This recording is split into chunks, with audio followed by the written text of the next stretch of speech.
The recent defection of a North Korean soldier across the demilitarized zone DMZ that separates the two Koreas highlighted how difficult it is to cross from one Korea to the other.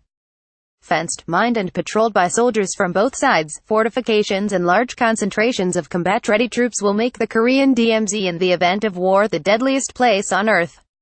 The current demarcation line between North and South Korea was settled by the Korean Armistice Agreement of July 1953. The two sides agreed on a demilitarized zone approximately 2.5 miles wide, approximately 160 miles long, bisecting the peninsula. Technically there is no border, as neither Korea really considers the other Korea a separate country, and so the DMZ has become the de facto border. Although the DMZ is commonly referred as following the 38th parallel line, it actually falls beneath the 38th parallel in the west and goes above it in the east. Recommended: North Korea has 200,000 soldiers in its special forces north of the DMZ. The Korean People's Army is responsible for the DMZ. Although a border security bureau exists, it protects only the borders with China and Russia. North Korea has erected a series of fortifications and defensive structures designed to prevent South Korean forces from crossing the border. An electrified fence runs the length of the DMZ, along with minefields strewn with anti-personnel mines.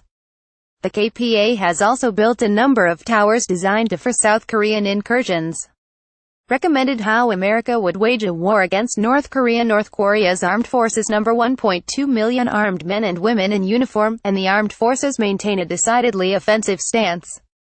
Approximately 70% of ground forces and 50% of air and naval forces are within 60 miles of the DMZ. North Korea built several underground tunnels that cross the DMZ, with at least 4 having been detected and sealed by the Republic of Korea Army between 1974 and 2000. Starting in the early 2000s, Pyongyang reportedly began building a network of at least 800 bunkers near the border, each capable of sheltering 1,500 to 2,000 KPA light infantry troops to act as protective marshalling points before the troops spearhead a cross-border assault. Recommended: how the U.S. Navy could crush China in a war. In the event of war, North Korea's plan is to use overwhelming firepower and speed of action to conduct a one-blow non-stop attack.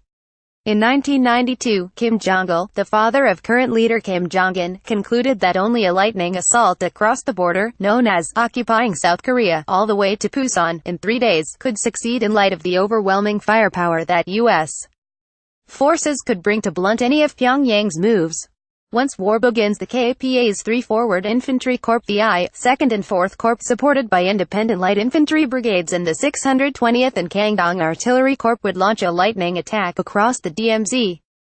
Also in support would be KPA Air Force fighters, helicopters, and fixed-wing aircraft, flying commandos, paratroopers and saboteurs south of the border, and amphibious assaults on tactically significant South Korean islands and coastal areas. KPA submarines would fan out to deploy naval commandos and intercept ROK Navy and U.S. Navy forces, particularly amphibious forces poised for a counterattack. The vigorous attacks by the 3 KPA Corps, almost certainly supported by generous amounts of chemical weapons, would ideally generate at least one breakthrough on the west and east coasts, with the west more important due to the presence of the South Korean capital of Seoul. On the west coast, the KPA 815th Mechanized Corps and 820th Tank Corps, each with hundreds of tanks and infantry fighting vehicles, stand ready to exploit any breakthrough, while the 108th and 806th Mechanized Corps stand ready to do the same on the east coast. North Korean heavy artillery units such as the 620th and Gangdong Corps would fire from protective positions known as hardened artillery sites, or hearts. Dug into mountainsides and frequently protected with concrete casements, hearts are designed to provide an elevated perch from which heavy artillery can fire their guns south in support of an invasion, or to conduct terror attacks on Seoul.